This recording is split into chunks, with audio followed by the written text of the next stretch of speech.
never slow up, no I don't take shit. I got no love for the fakeness. If you wanna play tough and wanna hate this, I'll always show up. I don't ever slow up, no I don't take shit. I got no love for the fakeness. If you wanna play tough and wanna hate this, I'll always show up and make a statement. I don't ever slow up, no I don't take shit. I got no love for the fakeness. If you wanna play tough and wanna hate this, I'll always show up and make a statement. Everything. Marc Marquez berbicara tentang kemenangan pertamanya di MotoGP setelah masa kering lebih dari 1000 hari. Dan terutama berterima kasih kepada Gresini dan orang-orang di sekitarnya. 1043 hari dari Grand Prix Emilia-Romagna pada 24 Oktober 2021 di Misano hingga Grand Prix Aragon pada 1 September 2024 di Motorland Aragon. Bintang MotoGP Marc Marquez harus menunggu selama itu untuk mengamankan kemenangan Grand Prix ke-60 dalam karirnya di kelas Premier. Dia berhasil mengakhiri masa kering terpanjang dalam karirnya dengan percaya diri pada hari Minggu. Setelah menyelesaikan seluruh sesi yang ia ikuti di akhir pekan Aragon di P1, Marquez berhasil melakukan hal tersebut di sesi terpenting, Grand Prix pada Minggu sore. Seperti halnya sprint pada hari Sabtu, ini juga merupakan kemenangan start-finish dari pole position di Grand Prix pada hari Minggu. Dan seperti hari Sabtu, kemenangan ini tidak sesuai dengan prediksi Marquez sehari sebelumnya. Pada hari Jumat dia memperkirakan kompetisi akan menyusul pada hari Sabtu jika kondisi lintasan membaik. Dia membuat prediksi ini lagi pada hari Sabtu dengan fokus pada hari Minggu. Karena hujan turun baik pada malam Jumat hingga Sabtu maupun pada malam Sabtu hingga Minggu, maka karet yang menempel di lintasan hingga saat itu tersapu kedua kali. Saat pemanasan dimulai Minggu pagi, trek di Motorland Aragon masih basah. Karena kondisi tersebut tidak mewakili balapan sore. Hanya Marquez yang melewatkan pemanasan. Kemenangan gemilang Marc Marquez sore harinya disaksikan langsung di pit tim Gresini Ducati oleh ayah Julian, ibu Rosser dan rekannya Gemma Pinto. Karena itu, ini merupakan kemenangan yang sangat istimewa bagi juara dunia sepeda motor 8 kali itu. Saya berkendara untuk tim yang sangat manusiawi. Dan saya memiliki keluarga, teman, dan pacar yang luar biasa di sekitar saya. Yang terkadang mengganggu saya adalah mereka terkadang lebih menderita daripada saya. Pada saat yang sama, mereka membantu saya, kata Marquez. Sementara itu, Honda banyak menjadi pemberitaan negatif di MotoGP musim 2024 karena performanya yang mengecewakan. Namun Johann Zarco memberikan secercah harapan pada latihan hari Jumat di Aragon. Dia adalah pembalap pertama dari merek Jepang yang langsung lolos ke Q2 tahun ini. Pembalap LCR itu menyelesaikan latihan sore di Motorland Aragon dengan menempati posisi ke-8 dengan catatan waktu terbaik pribadi 1:46.732 menit. Sebagai perbandingan, pembalap Honda terbaik berikutnya, Luca Marini, berakhir di posisi ke-17. Faktanya, Zarco menjadi pebalap Honda pertama yang berkompetisi di Q2 musim ini. Sebab sejauh ini belum ada yang berhasil masuk melalui Q1. Zarco meraih hasil kualifikasi terbaik hingga saat ini dengan 2 posisi start ke-13. Selama latihan MotoGP sore hari di Aragon, dengan waktu tersisa 20 menit. Dia adalah salah satu pembalap pertama yang memulai serangan waktu dengan ban baru dan untuk sementara naik ke posisi kedua.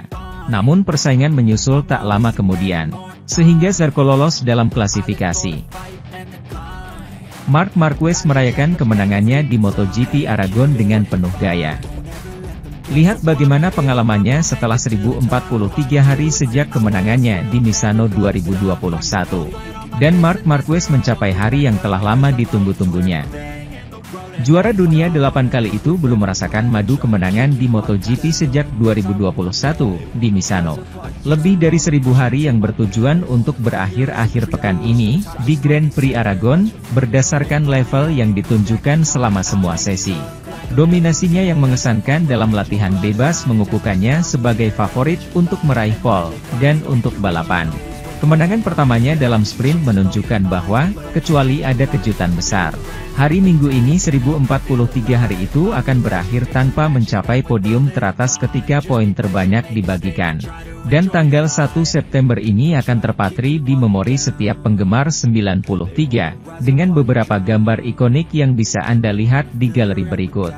Ketika Marquez melewati garis finish, dia merasakan ledakan kegembiraan, logika, sebagaimana layaknya pencapaian tersebut.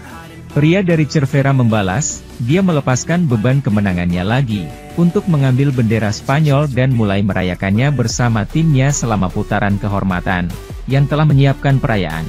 Faktanya, hal pertama yang dilakukan Marc adalah mengunjungi tribunnya, yaitu WR93, yang menemaninya di saat baik dan buruk. Sejak cobaan beratnya dimulai dengan cedera yang dideritanya di Jerez 2020. Pembalap Spanyol itu berlutut di depan umatnya, memberi penghormatan kepada mereka, sebelum mulai menari dan merayakannya. Selama ini orang-orang terdekatnya bersemangat dan, bersama dia, mereka melepaskan tekanan dari diri mereka sendiri dan dipenuhi dengan kegembiraan melihat dia menang lagi. Contohnya adalah ibunya, Roser Alenta, yang membenarkan cobaan berat yang dialami Marquez hingga mencapai momen ini dengan kalimat, "Marc sudah lama mengerjakannya," katanya di Dazen. Dan dari sana, ke podium. Marquez melakukan langkah terlarang dalam tariannya untuk merayakan posisi pertama, fakta kembalinya ke puncak podium, dan lagu kebangsaan Spanyol dimainkan lagi untuk menghormatinya setelah menunggu lebih dari 1000 hari. Sementara itu, Jorge Martin meraih posisi kedua yang berharga di Aragon, karena meskipun ia melewatkan Marc Marquez yang keras kepala, ia memanfaatkan angka 0 Pecco Bagnaia. Jorge Martin dapat meninggalkan Aragon sambil tersenyum. Dan dia merasa menyesal karena tidak mampu memenangkan satupun kemenangan di Motorland, yang jatuh ke tangan Marc Marquez yang keras kepala, yang memecahkan kekeringan selama 1043 hari. Hal itu dilakukannya karena Grand Prix ini memiliki dampak positif yang luar biasa baginya menjelang kejuaraan dunia MotoGP. Angka 0 Pecco Bagnaia setelah kecelakaannya dengan Alex Marquez berarti pemain asli Madrid itu tiba di Misano dengan keunggulan 23 poin di klasifikasi umum. Hampir seperti balapan hari Minggu. Oleh karena itu, Martin tetap tersenyum meski berada di posisi kedua karena masalah di awal, yang mengingatkannya pada masalah yang dialaminya di bagian penentu musim 2023, menunjukkan hal serupa dengan apa yang dikatakan Bagnaia pada hari Sabtu. Yang paling bisa kami raih adalah kemenangan, tapi posisi kedua ini yang paling bisa saya raih hari ini, Bagnaia mengawali dengan merangkum. Awalnya sulit, roda belakang saya sering tergelincir, seperti di Qatar tahun lalu. Saya takut di sana, untuk melihat apakah roda tidak berfungsi. Saya harus menyalip Alex dan kemudian Pedro Acosta. Dia menyalip Acosta lebih adil, kami harus langsung masuk ke pembuka botol. Dari sana, Marc sudah jauh. Saat saya tertinggal 3 detik darinya, saya mencoba memulihkan sedikit. Saya pulih setengah detik, tapi dia mengambil terlalu banyak risiko, dan saya melihat yang lain kehilangan lebih dari 1 detik per putaran. Saya sangat fokus pada perasaan saya, saat mengemudi, mencari cengkeraman, lanjutnya.